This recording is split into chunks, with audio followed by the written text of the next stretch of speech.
So quite often clients are like, oh, I got these blood tests done by the doctor. And I'm like, okay, so what day was this? And they're like, oh, I don't know. And I'm like, that's completely pointless. I have no idea if this is relevant or not, like at least tell people. Normally you would test on day 3 or day 21 if it was a blood test, but that often doesn't. That's how deep the ignorance is sometimes of the medical profession.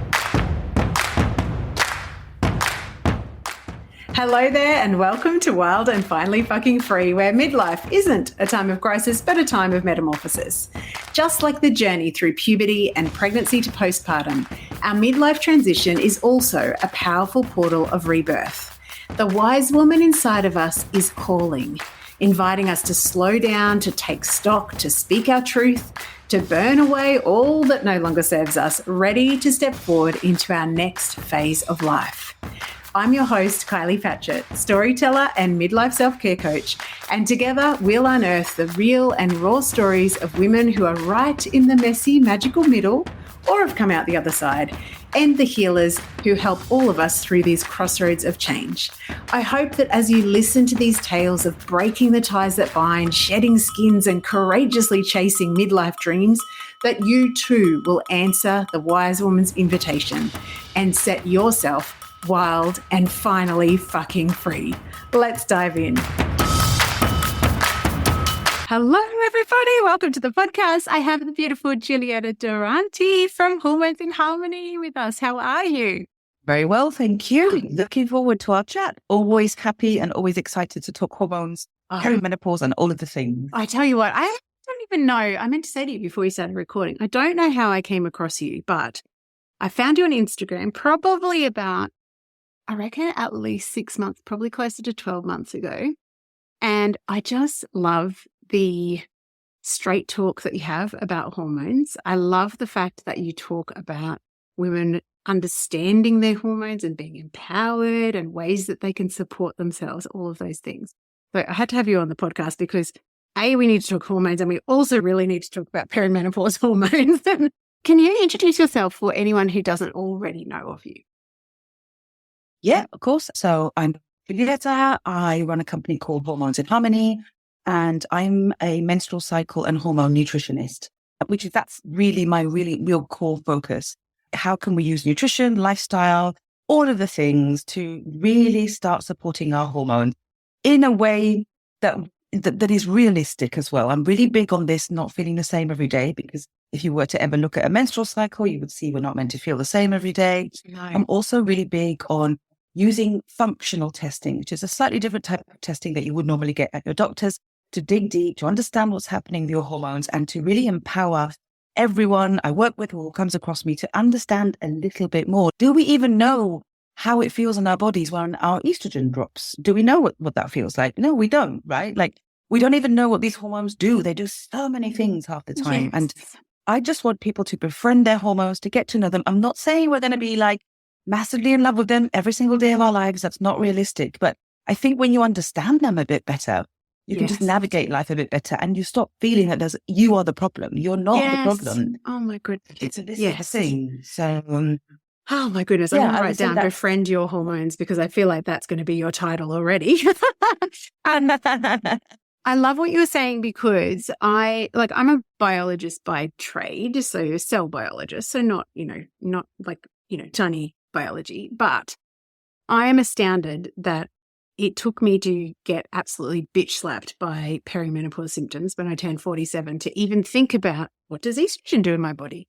What does high estrogen feel like? What does lower estrogen feel like? What does that impact about me? Does that change the way I manage stress? Does it change the way whether I'm positive about something or whatever?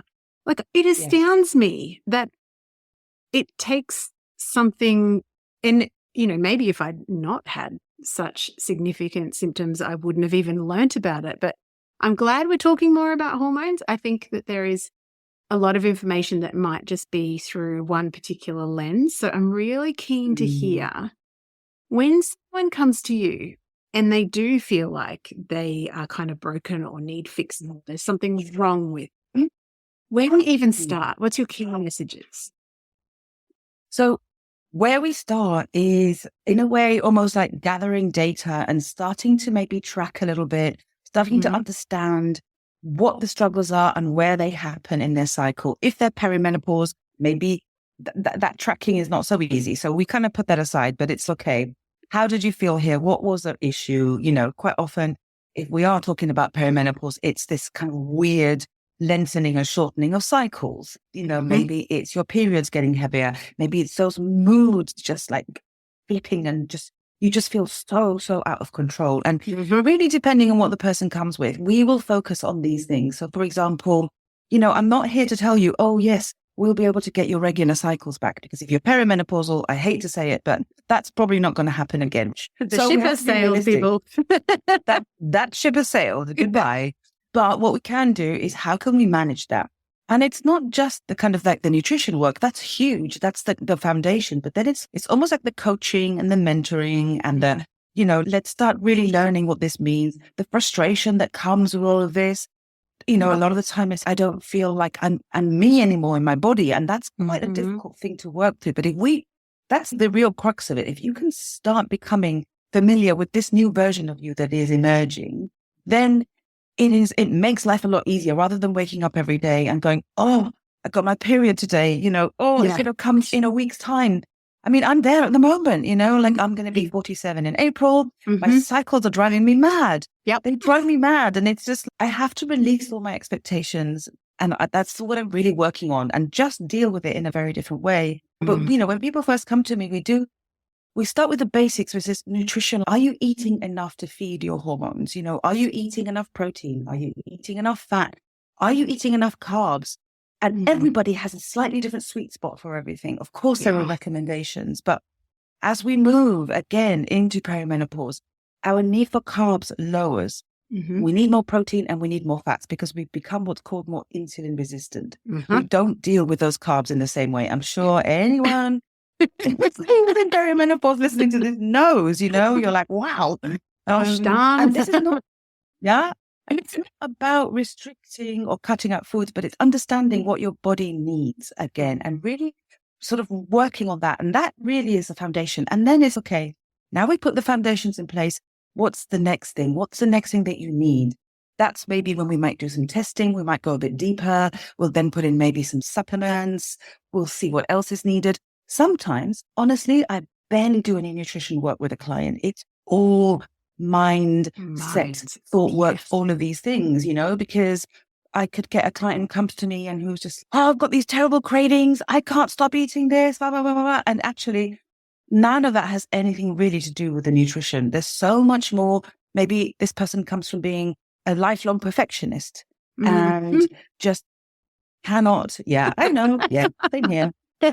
I'm identifying. Honestly, I very rarely come across a woman who has not been a lifelong perfectionist. Yeah. But, I think so. There's all of that involved as well. It's an amazing opportunity to do so much work. It's almost like this. I feel it's almost like this thing, a tray is handed to you, and it's right. Here it all is. How do you want to rearrange this? And how do you want the next 20, 30, 40 years to be? What do you want it to look like? And you have to throw things out and put things in and rearrange them in a different way. And what used to serve you no longer serves you. And actually some very surprising things that you're like, oh, now really start serving you. Yeah. So much in what you're saying that I am absolutely in love with. So first of all, you use the word surrender. I think so much of my own perimenopause journey has been about understanding where my expectations are not the reality, and the fact that the story about that gap is what causes me suffering. And it's internal, like totally internal. So it's, I've always been someone who's had a really good energy constitution. So I've always had high energy, and I hit perimenopause and I fell in a hole of exhaustion, and I was like, that's not my version of me. So therefore that's wrong. And it's maybe the fact that you've been burning the candle at both ends for about 47 years has added up to, it's something that you actually need to look at. And so what you're saying about taking things off your plate or your tray. And also I love the nuance about there's things that may not have suited you earlier on that actually now are going to be things that really nourish you or sustain you or whatever. I wonder when let's say perimenopause specifically for later on, but when you're working with someone and you're saying about it's a lot of mindset sort of stuff. So if you were talking to someone who was the lifelong perfectionist, tell me more about what patterns does that breed that actually contribute to the problem, the surface level problem that they came to you about, but actually what's underneath. I'm curious. Yeah, there's a lot there. Sometimes it's a constant dissatisfaction with their bodies, with their nutrition, because it's not perfect. It'll just be like, oh, and this is even harder when you're regularly cycling, right? Like, you're not meant to eat the same every day or feel the same every day. For example, the week before your period, we need a bit more carb. We need actually to eat more food. And it can really show up there because it's, I was ravenous all day. And then, I just couldn't do it anymore. And I ate, I don't know, something a bit sweet, or I grabbed a brownie or whatever. And there's this it's not just the moment of eating the brownie, but it's all the guilt and everything else. It's, I wasn't strong enough. I didn't do this because a story I hear time and time again was like, oh, when I was younger, I was going to the gym at 5 a.m. I was eating salads all day, drinking smoothies, and I felt amazing, blah, blah, blah, blah, blah, and we've all been there. And then I'm just like, okay, now perimenopause is going to come along. And even just as you get a bit older, those things are not going to serve you anymore. And the more you push, the harder it will get. So that's something I see all the time. And I don't work with clients who sort of with disordered eating clients, but we all have complex relationships with food. I think women have, and men, like we have complex relationship with food. So the perfectionist, it really comes in there. And the problem is as well, it's becomes a barrier to befriending your hormones. It becomes a barrier to getting to know yourself better because you cannot handle those moments when you're feeling in a way that makes you act anything less than perfect. You just can't do it. You're just like, oh, why? Yeah. There's also, for example, when we're talking about, for example, premenstrual rage or mood swings, no one wants to feel like that all the time. Into my head. I feel like every single thing you've spoken about, I'm like, yep, I do that too.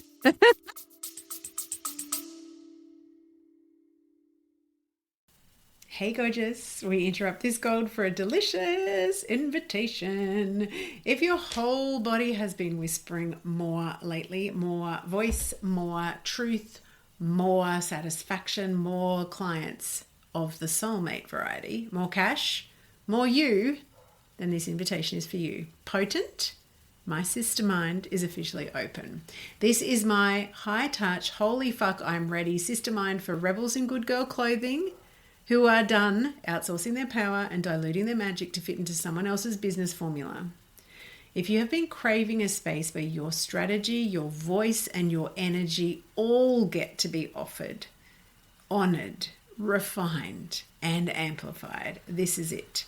Inside of Potent, you'll get my eyes on your business every single week, copy mentoring, and that is for brand copy and content storytelling that turns your truth into client catnip, energetic recalibration that helps you unhook old, learned limitation patterns, keeping you quiet, not being seen, not being heard, real-time, high-touch, one-on-one coaching that actually sees the bigness of your vision, and the kind of sisterhood that does not flinch when you show up in your full, messy, brilliant, phoenix rising from the ashes glory. This isn't surface level support. It's deep, potent, paradigm shifting work that changes who you are as a woman in business and a woman in life.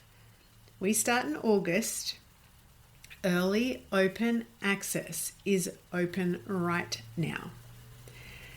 For the month of June 2025, inside of this early access open doors period, you will receive juicy bonuses, extended payment plans, and access immediately to my entire library of storytelling gold. You'll find all the juicy details at kyliePatchett.com/potent. And we fill spaces, and there's only 10 of them, and more than likely only 5 by the time you listen to this, because by that time I will have offered them to the existing cohort, the beautiful original OG circle.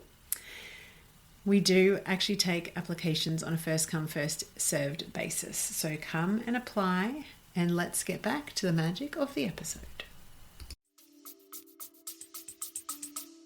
Continue, probably. Sorry. I do them too, you know, like it's not that it's like these conversations are so important because we start realizing that we're not the only ones. Alone. Yes. We're not alone. We also realize that it's not in our heads. It is in our head, but it is, you know, it's hormone created and everything else. And we really need to, I think that really helps when we're like, okay, now I get this. And it's really, I believe that a lot of the transitions that take place as we move towards perimenopause, they are this invitation to shed all these archetypes and all these ways of being that, do we really want to carry on doing this for another 20, 30, 40 years? No. And this is the point, you know? I'm like, this is exactly, I'm like, you know what? This is really hard, and it is for a deeply powerful purpose, because I was just saying to a friend just lately, like I kind of had a bit of a crash, got myself sorted, lifestyle, a little bit of HRT, got, you know, learnt again what worked. And now I'm going through another big change. And I'm like, and I feel like it's just the next spiral of okay, now let's look at what's not sustainable. Now let's look at the ways that you internally talk to yourself, what your habits are, what your relationships are, what your boundaries are, all these things that you don't have the energy, the time, or the F's to give anymore, you know, no bandwidth left, but it forces you to make those decisions, which is fantastic, because imagine if we were being your accommodating 20-year-old self for the rest of our lives. Yeah, exactly. It's just not exactly. But I think the problem is we are so socialized to believe that is the archetype of woman that society loves, that estrogen-rich, fertile maiden. You know, that's, and I'm going to have to bring it up, that's what the patriarchy loves. Oh, yeah, 100%. Yeah.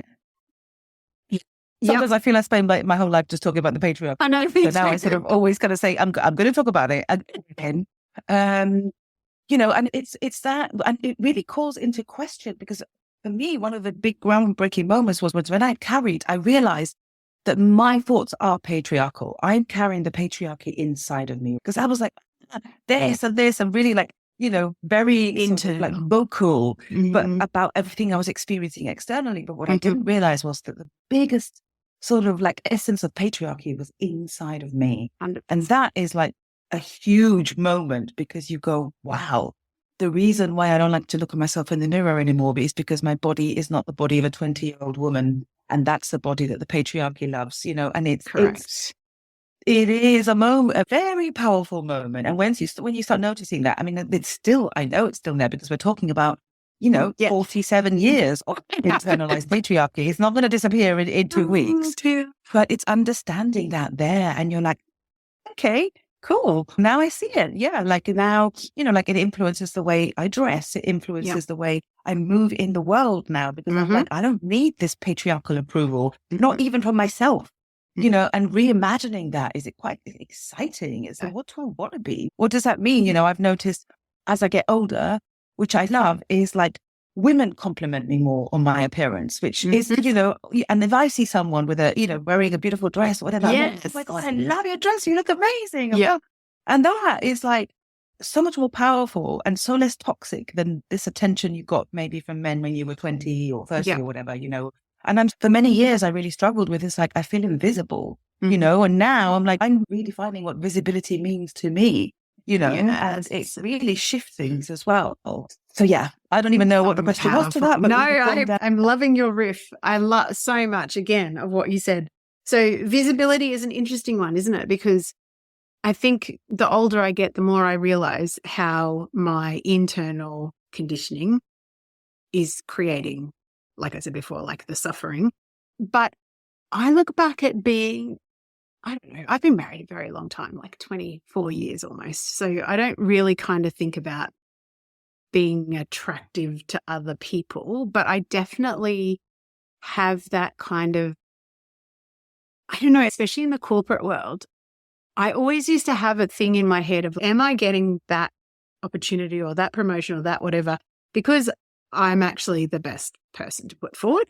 Or is it another agenda, or is it like there's just, it's so complicated when you try to think about it. And now I'm just like, I actually don't need your approval. So I'm just going to do me, because being myself is the only thing that I've got the energy to do, because I don't have any capacity to pretend anymore, which again is one of the beautiful gifts of perimenopause. I wanted to ask you, you did a reel just recently about being in your inner autumn, and I was having a giggle before we started recording because you said how to tell when you're in your inner autumn, crazy cleaning, eating the chocolate and getting really easily irritated. I was like, that is me 24/7 in perimenopause. So I would really love your take on, some people that would say that perimenopause is like a season of autumn.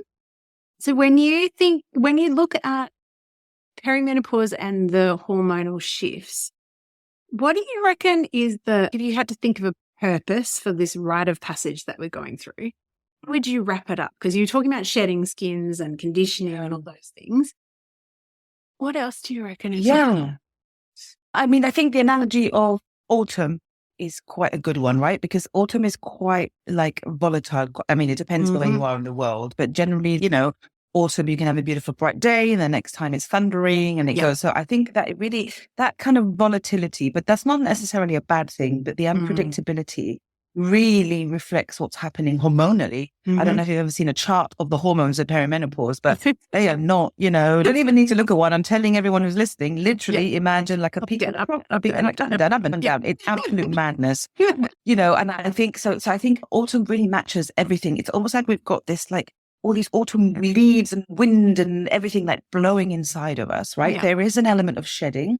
I love connecting with that concept of the shedding at this time as well. Yes. And I think there's also tapping into, that sort of like the rage and the anger and this sort of like, maybe that, maybe some people say, I don't feel angry when it's autumn. That's fine. But when we look at the menstrual cycle and the concept of inner autumn in the menstrual cycle, there is a real connection and a real acknowledgement of this time. We call it PMS. We call it mood swings, whatever you want to call it. And there is so much power in this as well. Like when we start embracing it, because really what I see time and time again with my clients is, and what my experience as well was, the first sign of perimenopause for me was the rage and the mood swings. Like it's when your progesterone starts dropping, because progesterone dips sooner than estrogen.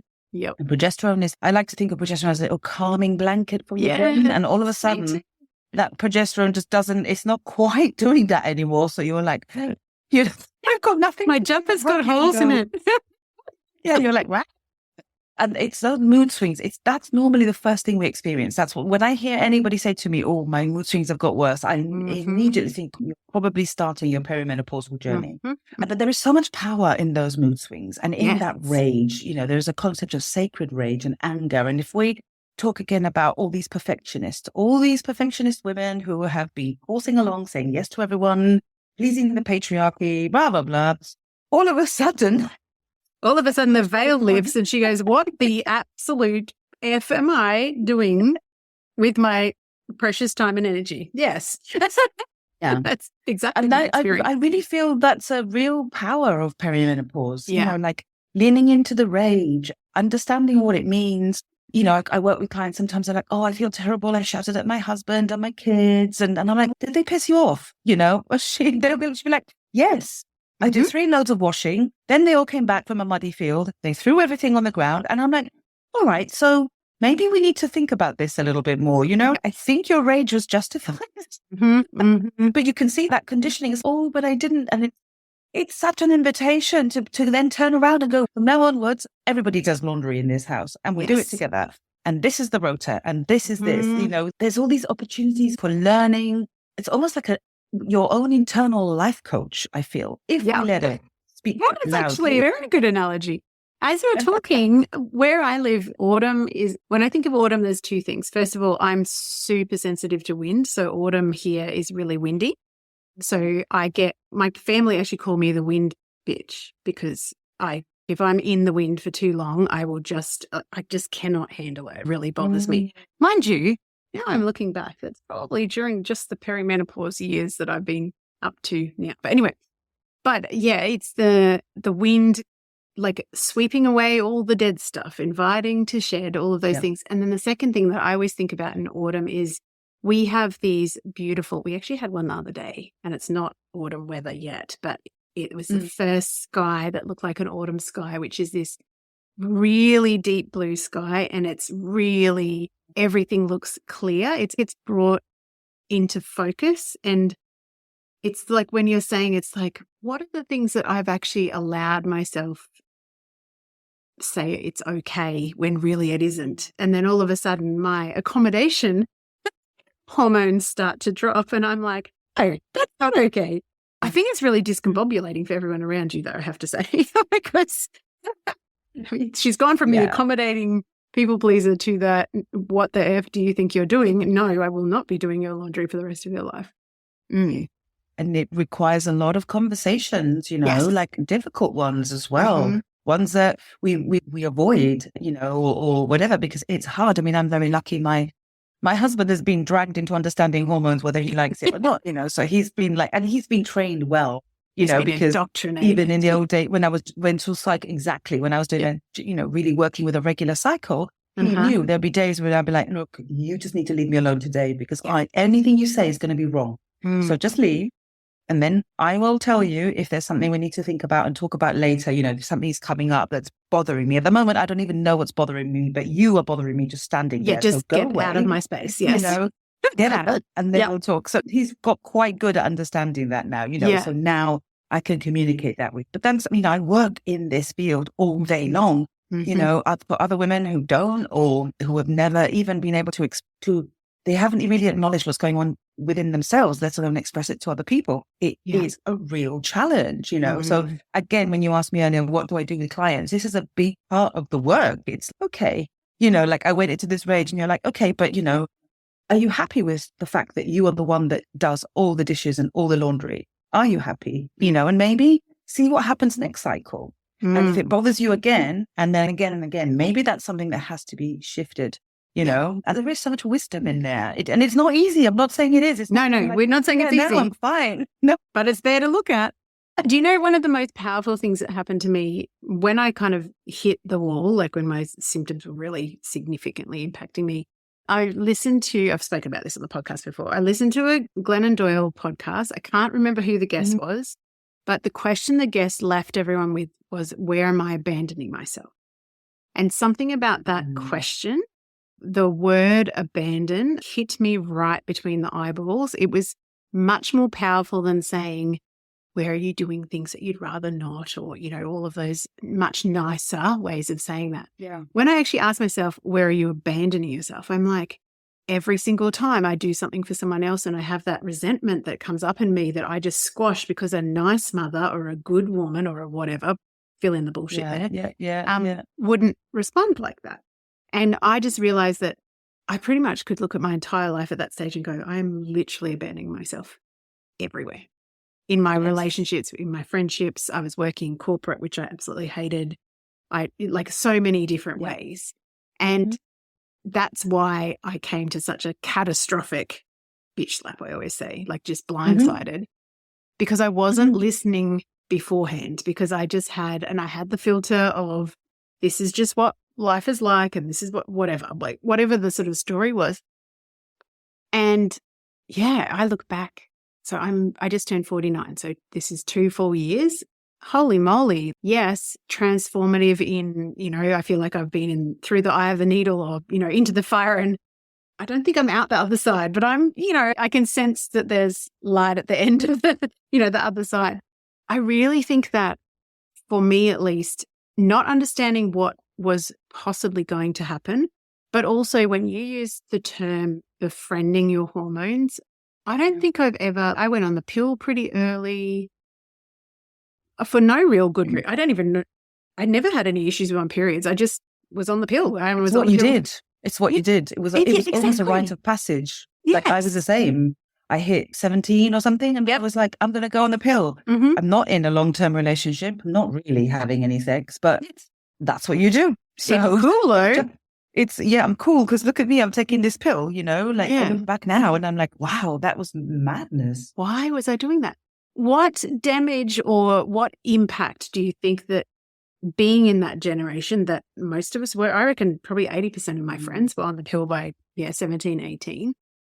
What do you think that has, or do you think there's been an impact in how we think about our cycles and our hormones and how well versed we are? Because, on the pill, you're not actually having a proper cycle anyway. So, yeah, what do you reckon? I think we're an interesting generation because we are very much a generation that has seen I know every generation would probably say this, has seen a lot of change, but we really have very extreme shifts. And I think we are probably the first generation whose very common story is we went on the pill and we felt absolutely horrendous on it. We didn't like it, but we didn't know what else there was.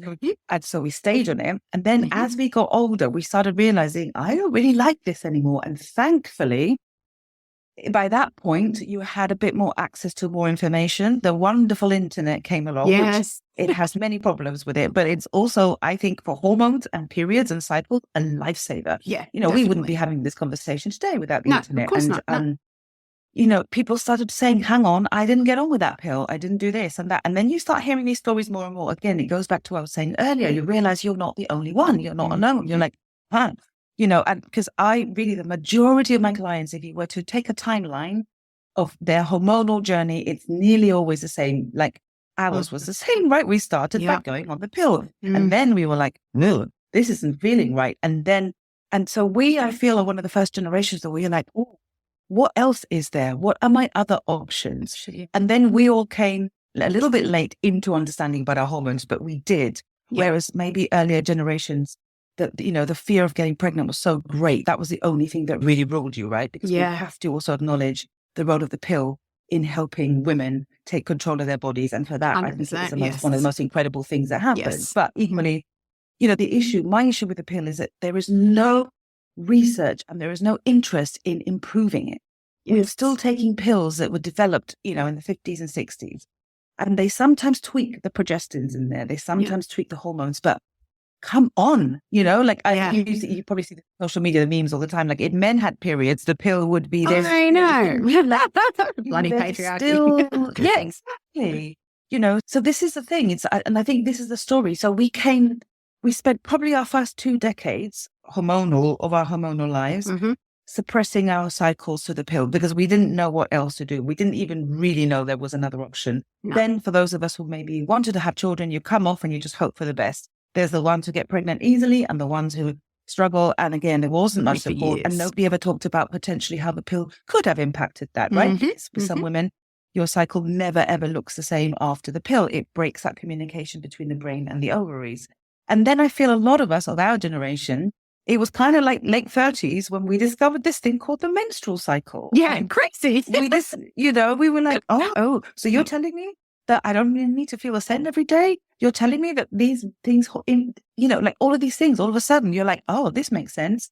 And then for me personally, I threw myself into living cyclically. I was like obsessed with it. I was like, yes, this is so good.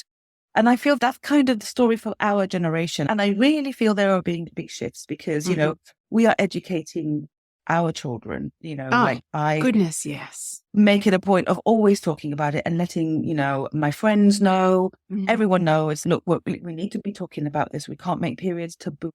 I'm a big fan. I'm trying to try to get into schools more because the curriculum is still sadly lacking, They're like, oh yeah, we cover that. I'm like, what exactly is it you do cover? Tell me what you're telling people, because you need to be taught how to use sanitary products. You need to know how to insert these things and take them out. You need to understand that the cycle is different. Your menstrual cycle spans over the whole month. You also need to tell them that you can't get pregnant every single day of the month. I know. We don't want them to know that. No, every school I've ever gone into is, please don't mention that. And I'm like, are you kidding me? Yeah. So yeah. But I feel the pill was a double-edged sword. I feel it really served young, generations before us. It probably kind of served us in a way, but we kind of have been privileged enough to be growing up in a time when we realized that there are other ways of potentially managing your contraception, your fertility, all those things. And that, you don't have to put up with all the side effects of the pill. My worst period of mental health ever was when I was on the pill. Like really, not even my worst perimenopausal day can match a day on the pill, really. I was actually just saying to someone the other day, she was saying about her experience going into perimenopause, but due to medical and surgical interventions because of breast cancer. And the doctor that she was seeing, who was an oncologist, advised her to have an implant, and I don't know whether it's the same in your, but the implant on here is the rod that you have put in your arm, which I think is progesterone or progestin based. I'm not really sure about that. And she was saying, she is wise enough not to have wanted that. So that was the kind of end of her story. I said, I had that inserted. I had it inserted for about 3 weeks. I turned into a sociopath. Like I was so mentally unwell on the spectrum of just completely unhinged. Like that I ended up, my husband actually going to the doctor, and we're getting this thing cut out of your arm because this is ridiculous. Yeah, I think I look at my daughters are 18 and 19, and I think you're going to be the generation that knows about periods and isn't shamed by periods and knows how to harness your cycle. And also when you get to menopause, you'll also know more than our generation, definitely, which I think is really cool to think about that how much has shifted, because I never, ever talked about any of that with my mum. Still not. I actually have no idea what my mother's perimenopausal or menopausal experience was. Suspect she had. Yeah, anyway. Yeah, so I think that's a really cool thing. The other thing, though, I wanted to circle back to, as you're talking, you mentioned when we first started chatting about good functional testing. Can you tell us a little bit more about that? Because there's a kind of chunk of the internet at the moment that, is seeing menopause specifically through a hormone deficiency model. I'm using my air quotes with deficiency. And I'm interested to hear your take on testing versus how the medical world may sort of think about testing for perimenopause or any issues with cycles. I mean, I think the first thing is, I don't know what it's like in your corner of the world, most certainly here in the UK and in Europe. If you think you're in perimenopause, doctors won't test because they're like, you're in perimenopause, your hormones change every day. There is no point. Imagine you're having all of this stuff going on, you're going to get help and you just get told no and turned away. There is no test. And you will be given, in the UK, certainly they're giving HRT to absolutely everyone, the same dose for everyone, which I really am not against HRT. I think it can be an absolutely life-changing thing, but it has to be done correctly and it has to take the individual into account. That's the key thing there, individual, not just blanket, everybody should be on HRT. No, and how can a woman who's 45 be taking the same HRT as a woman who's 65? That does not make any sense to me. No. Anyway, so functional testing. So the reason I love it, so what is functional testing? It is a different way of testing. I don't know if you've ever heard of the functional medicine, which is this wonderful branch of medicine that kind of grew from America. They're still the best at it. They are incredible in America. Like, I'm always like starry-eyed with the functional medicine model. I'm like, oh God, you're amazing. Yes. But functional medicine is a holistic form of medicine. Most people who practice functional medicine in the US, at least, are also doctors. There are many functional medicine practitioners who aren't. So I follow that model and not a doctor. But it's about looking at lifestyle, nutrition, supplements, and where appropriate medication. So you work with a doctor as well, because sometimes that combination, including the medication, that's it, right? That's when you know you smashed it. And what I love about functional testing is it's always gives you this like beautiful overview, but also a very in-depth picture. And it's not, it's not just, get your bloods done one day. One of my big bugbears about hormone testing is most of the time the doctors forget to tell women what day to test. So think about this. Your hormones are like different every day of the month. And so quite often clients are like, I got these blood tests done by the doctor. And I'm like, okay, so what day was this? And they're like, I don't know. And I'm like, that's completely pointless. I have no idea if this is relevant or not, Like, at least tell people, normally you would test on day 3 or day 21 if it was a blood test, but that often doesn't. That's how deep the ignorance is sometimes of the medical profession. They won't even tell their patients to do that.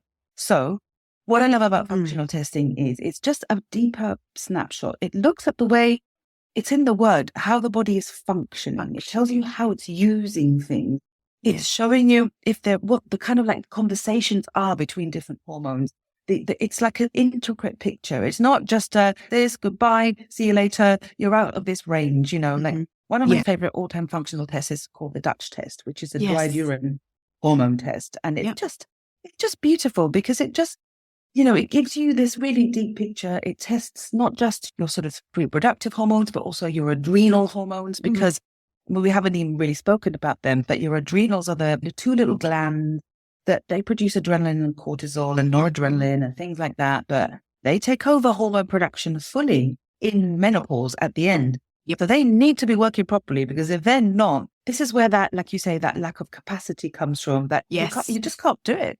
So you need to look after your adrenals. And what I love about the Dutch is it kind of tells me how you've behaved in the past. I always call it like my crystal ball, and people are like, how did you know that? And I'm like, I can see it here. Like, As you're talking about adrenals, I'm like, you poor little glands. I'm sorry for everything I did in my 20s and 30s. Exactly. But this is the brilliant thing about perimenopause. It's the opportunity to change it. We don't have to carry on like that. And the adrenals, the minute you look after them, they'll take a little bit of coaxing. They'll be like, ugh. And afterwards, they're like, oh, okay, no problem. We'll come back online. We're safe. We're okay, And I just love this idea of getting this really beautiful, a blood test or a test you get done at the doctor's. It's almost like a Polaroid picture, a quick snapshot. And this is almost like a landscape painting showing you 3 different scenes or whatever. And that's such how a good I way would describe it. Sorry. I know, it's just come from nowhere. I'd never used that one before, by the way. That's just I really like that. It's hit me today. And it's just, this is, when you're deep in the throes of perimenopause and you just don't know what's happening, and someone sits with you and shows you this beautiful landscape painting of your hormones and says to you, look, this is what's happening. Look how low your testosterone is, because we haven't even mentioned testosterone. And that's the one that really starts kicking in. We need testosterone for motivation, libido, that get up and go. Sometimes it's nothing to do with any of the other hormones. To have some of that around here. Yeah, exactly. Where is it gone? Yeah, exactly. And sometimes that's the missing piece. Or sometimes I'm like, wow, look, your cortisol is so flat that you're just shattered all the time. And it just gives you this picture where you could be like, oh, this, rather than just sitting here thinking, what the hell is going on? What's wrong with me? You've got this map that you can then start connecting with and sort of like really working on. And, I always say the Dutch test never lies, ever. Yes. It's always there, because I've done them all myself and I fool myself all the time. And then I get back and I'm like, I'm doing better than what I am. Sometimes I'm like, okay, I really do need to get off my phone at night, because there's a curve there that shows you your cortisol throughout the day. And I'm like, okay, I need to be honest with myself. It shows you how you detoxify your estrogen, which is so important, because if you're going to think about going on HRT, there are different pathways that estrogen goes down in the liver, and some produce a very gentle metabolite of estrogen and some produce a very strong one. And if you are favoring that pathway, a strong pathway, HRT may not quite be the one for you, or you may need a much lower dose. Interesting. That's where the subtlety comes from. And there's also, if you've got, it sometimes helps to explain like breast tenderness, period pain, slight PMS, I see that pathway being very upregulated in women. And we can go in and do loads of things nutritionally, supplement wise. You can start for targeting that. And then you can think about putting in your HRT, like there are some doctors in the UK who are coming under a lot of criticism for running these huge menopause clinics, online groups. And all they do is increase the dose. Every time somebody's like, they go on HRT and they're like, oh, that felt good. But then 2 or 3 months later, they start feeling everything's coming back. Instead of going, right, what's going on? Maybe it's their estrogen detox. Maybe it's their stress. No, they just go, add another pump, do another patch. And then you're ending up with these mega doses of estrogen, which is so incredibly dangerous, and it's not getting to the root of the problem, which is where we go back to the functional medicine model of HRT plus lifestyle, plus the testing, plus nutrition, plus this, plus that. And then, that's when you're going to feel great on the HRT. That's when the HRT is the icing on the cake. And you're like, Yep, 100%. I think what you have just been saying about the increasing the dose, I really want to hone in on that point. What I'm seeing in some menopause communities online is if someone has gone to a doctor like that and they increase, what can unfortunately happen is the woman starts to feel like they're failing because the estrogen's no longer working. And I'm like, way to put the blame back on the person that needs the support all over again. And I'm just like, it really sounds like the way that you approach things is, number one, it's a multi-layered approach, but also by doing the functional testing, it makes me feel like you're giving people the tools to have more appreciation of the processes in their bodies and where they may be, I don't know, I just did something on. That's cool. My Zoom is doing weird things. I don't even know how I made that happen. But anyway, the other day I was doing an interview and it kept on putting the thumbs down. I don't know. Anyway, and I was like, oh my goodness, I'm not doing that. My Zoom is doing weird things, everyone. Sorry.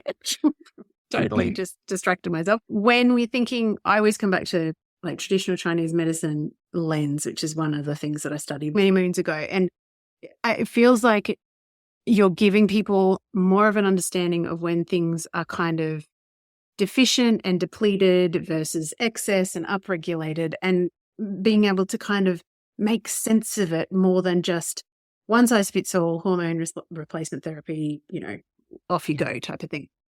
Can you talk more about, you've mentioned a few times, and I know this is a hard thing to answer overall, but the types of nutritional support and the types of like lifestyle kind of thing. Like you mentioned getting off your phone.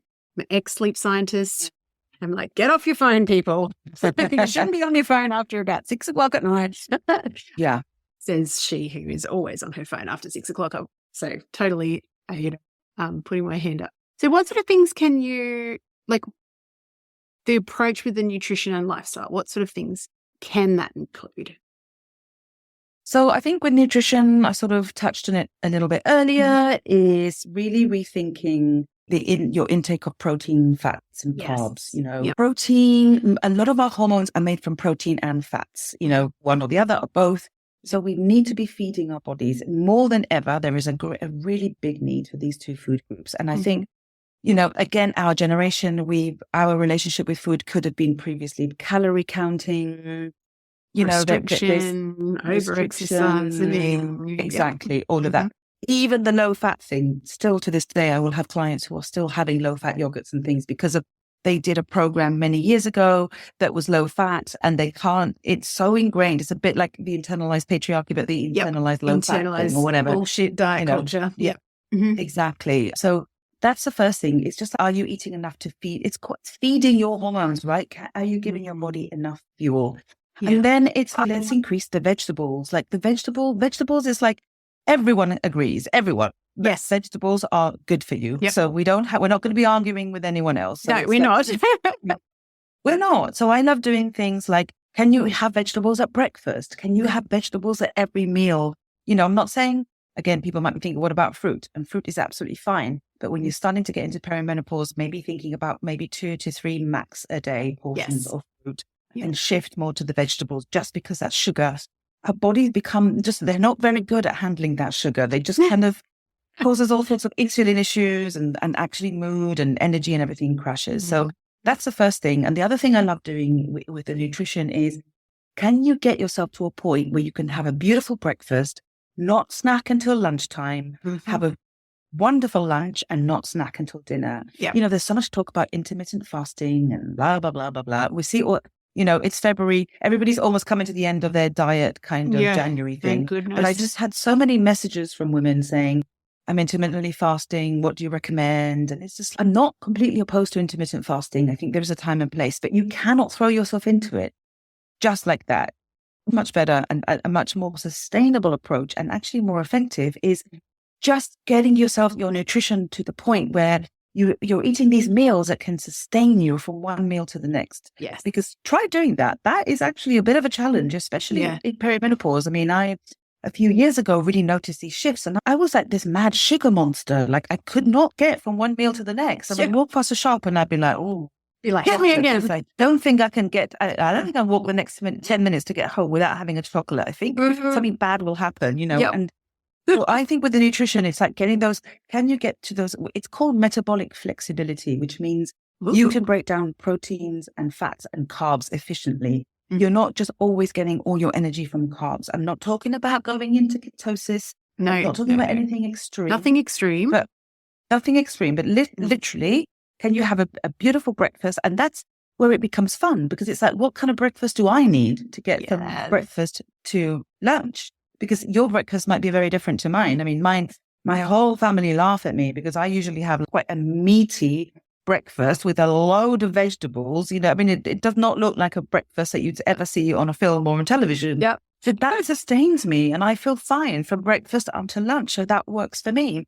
Same for lunch and dinner. So I would say that's nutritionally, that's what we're talking about. Lifestyle, I think phones are a big issue for all of us because of the release of cortisol, that stress hormone constantly. And the last thing we need at this stage in our lives is any more injections of cortisol anywhere. Correct. We need to bring them down. So getting yourself off your phone. And I'm always like, look, start with baby steps. 15 minutes, half an hour, build and build, start getting into books again. I think reading at nighttime is such a wonderful way to help your hormones. So good. So good. Yeah. And once you get into it, it's just amazing. Yeah. And this is just me personally, but reading a book allows me to calm and regulate and escape far more than anything visually. That's always been the way for me.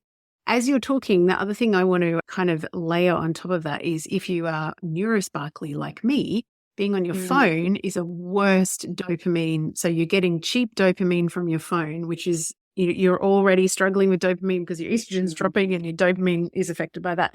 And I actually did an interview the other day with a lady who teaches emotional resilience training. She's an outdoor education teacher that went into, and she was giving this beautiful kind of definition or filter between being able to understand soothing and nourishing activities that are based on oxytocin and serotonin versus the cheap thrill of the dopamine.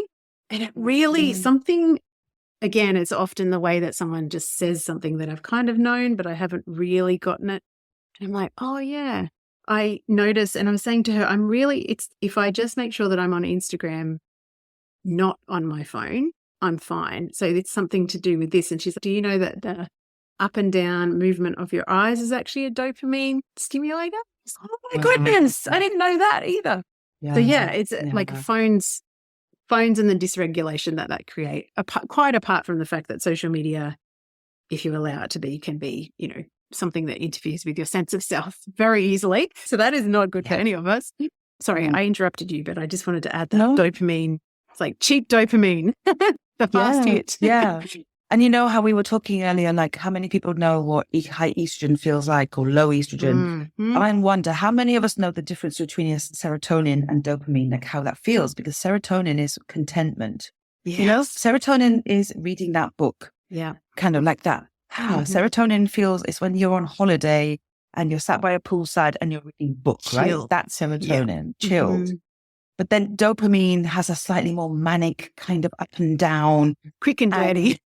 And you want more. And then the more you get, the worse it feels. And it gets, and don't get me wrong, I love a good dopamine hit. But being aware of it is really important. And, you're so right. They are neurotransmitters and hormones kind of support, they are interlinked, and it's very complex. So we need to just really be very protective of being on our phone, because that's like a hormonal and neurotransmitter soup for us that we just don't need, especially at night.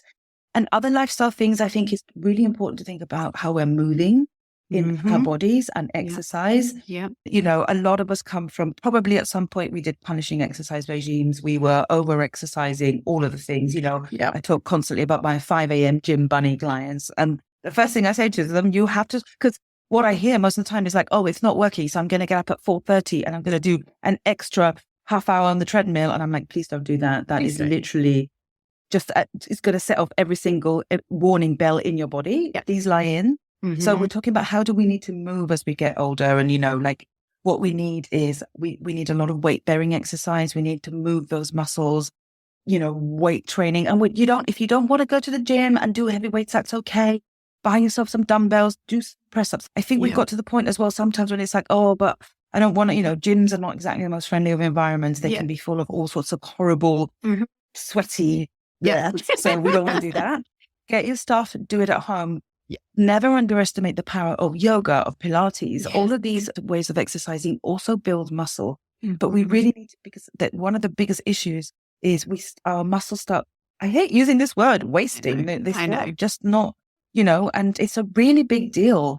And also, I think they also help us with our insulin kind of management as well. And it's just, I think there's a lot here to unpick in terms of releasing the perfectionist, finding things that you really love doing. That's the most important thing. Yeah. Do you love it? Because if you don't love it, you're not going to do it. Yeah. Don't worry too much about, but somebody on the internet told me that I needed to do 3 heavy weight sessions a week. If you do that, then we're never going to get anywhere. Do what you love and enjoy it and find joy and use it as an opportunity to come into your body and enjoy those effects, enjoy feeling strong, enjoy that first push-up that you do when you actually do an actual push-up. Yeah, actual push-up.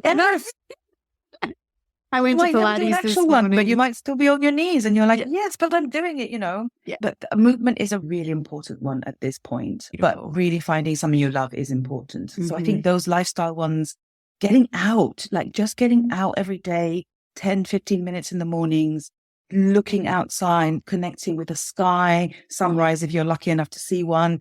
That is almost like a switch that tells your hormones, right, let's get ready for the day. Yes. Simple.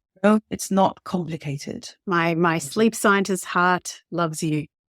So I was like, anytime you've got struggles with sleep issues, get natural light first thing in the morning is a really good help. And yes, perimenopause can obviously screw with that as well. But the other thing that I've been really loving lately, I've noticed a lot that nature is even more soothing for me. So I live in the country anyway, so I'm not really in a city where there's kind of not much green space.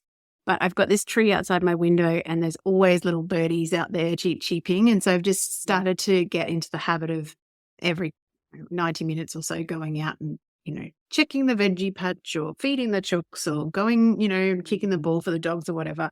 And I'm noticing how much, so like my inner perfectionist is you need to do X, Y, and Z. But actually what is making a huge difference is these tiny little, I call them self-care snacks. It's, what can I actually kind of gift myself in this moment? And at the moment, like I've just gotten back into listening to meditation music overnight because I find that really helps my sleep. And I got out of the habit of it. And then it's, remember that little tiny thing that you used to do that actually did make a difference. And I slept so well last night. I was like, woohoo.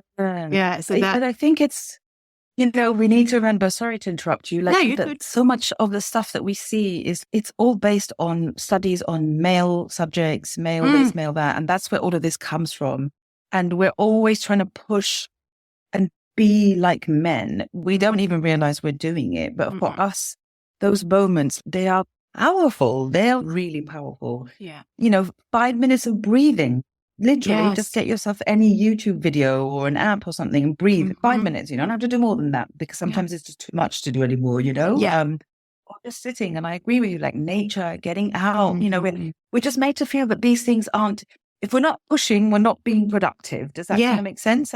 Yes, 100%. It's like the real change comes from when we pause and we just allow ourselves space. And like you're like, oh, I slept better because I wasn't all wound up and doing this and that and the other. And I wasn't on my phone.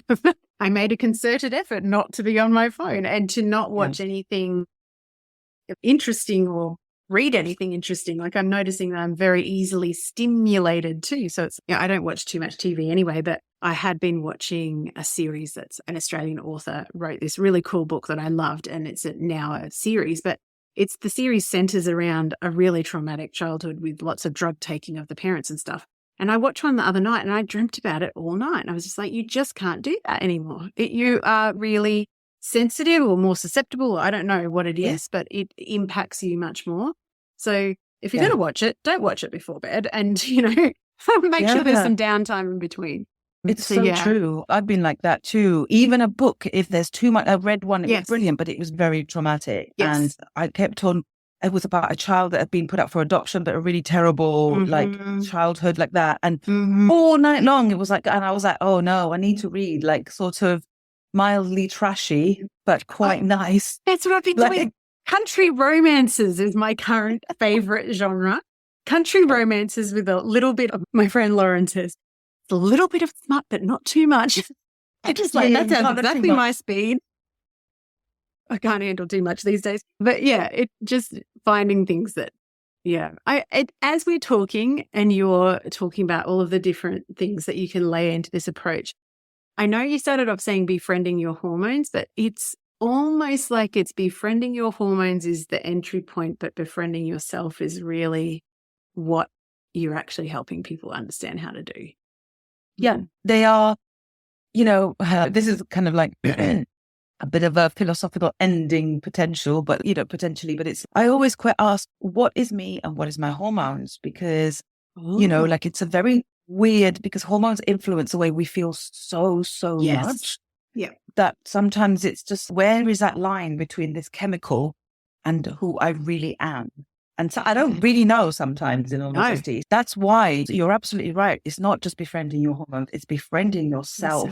Yeah. Self-acceptance at this next level, because self-acceptance in all your dimensions, in your inner autumn rage, 30s, sexy, like moments, in your grandmother, wisdom, all of these. And hormones actually give you the opportunity to befriend yourself in all these different states. So yeah, it is much, much more, because I love it when somebody comes to me and they're like, oh, my PMS is really bad. I'm like, tell me. You know what I mean? Because I'm just like, yes, this is brilliant. This is where we're really going to do the work, and I'm not going to tell you, oh yeah, no, I want you to come back in a month's time and tell me you feel amazing. I don't want that. I want you to work through this. I want you to really unpick it. I want us to really understand what's going on. I want you to embrace it. I want you to basically feel all the feels and cry all the tears and then come out the other end. Do you know what? I reckon that's a perfect place to end, because everything you just said is how I feel about perimenopause. It's shit and it's painful and it's bringing up all sorts of crap that I don't want to look at, but it's also for a deep purpose. And I really do feel like we are being invited through the eye of the needle to step into our wise woman years and to just have that be a positive thing, not a like I'm somehow broken because I don't fit into the patriarchal 30-year-old, blah, blah, blah. Yeah. And I certainly don't fit into the I will accommodate every need and wish that you have, sir. Because I'd rather give you the finger than anything else. Oh, my goodness. You have been a joy. I knew this was going to be a beautiful chat because I love all of the content that you put out. Thank you for the work you do in the world. And thank you for being a voice for, befriending hormones and ourselves, because, I feel like that's where the beautiful transformation is. You're very welcome. Thank you for having me. It's been wonderful. Thank you so much. Enjoy. Thank you so much for tuning in, my friend. And if you enjoyed this ep, please share it with another midlife friend, or take the opportunity to go and rate and review the show on your favorite listening platform. All of these things really help us to reach more women in midlife. Now, I don't know if you know, but I am both a storyteller who helps healers and helpers capture and communicate their work through the magic of storytelling, and I'm a midlife self-care coach who is super passionate about helping other women reframe perimenopause and midlife as a powerful and purposeful time of transformation. To find out more about me and my work, you can head to Instagram at Kylie Patchett, or my website, kpcreative.com.au, and that is kpkreative.com.au, and you will find all of those links in the show notes. Have a spectacular day, and may you be setting yourself wild and finally fucking free.